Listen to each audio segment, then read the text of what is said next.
पक्षाचे आमचे अशें म्हणणें आहा की हे जे हो जो इश्यू आहा फॉर्म्युला नुस्तें विकपाचो तेन्ना हाका एक रिटायर्ड जज घालून तेजे कडसून कायदेशीर चौकशी करची आनी जे कोण कल्प्रीट आहा जे कोण हे फॉर्म्युला नुस्तें विकतात जे कोण ठेकेदार आहात हे फिश माफिया आहा तांकां अरेस्ट करून इन्क्वायरी करची आनी कठोर अशी शिक्षा ह्या लोकांक दिवची। कारण हे लोक आज जे नुस्तें विकतात त्या गोंयकाराच्या जिवा कडेन खेळटात। ते फॉर्म्युलन ल्हान जे नुस्तें विकले गेले वता ते कॅन्सर ह्या रोग जाल्या नंतर आमचे गोंयकार वा कॅन्सराच्या रोगाच्या बाबतींत तितके पयशे म्हणून ते ट्रिटमेंट सुरू करूं शकना।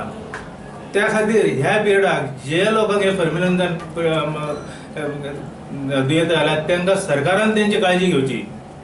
सरकारान जर तांकां लागलें कित्याक आयज मोठ्या प्रमाणात बांबोळी हॉस्पिटलांत लोक चेकअप वयतात, मुंबई लोक चेकअप वयतात, तेन्ना सगळो खर्च सरकाराची चूक असल्या कारणान सरकारान तांकां हे ट्रिटमेंटाक तांकां मदत करची। कित्याक सगळेच लोक लाखांनी पयशे म्हणून ते ट्रिटमेंट घेवंक शकना।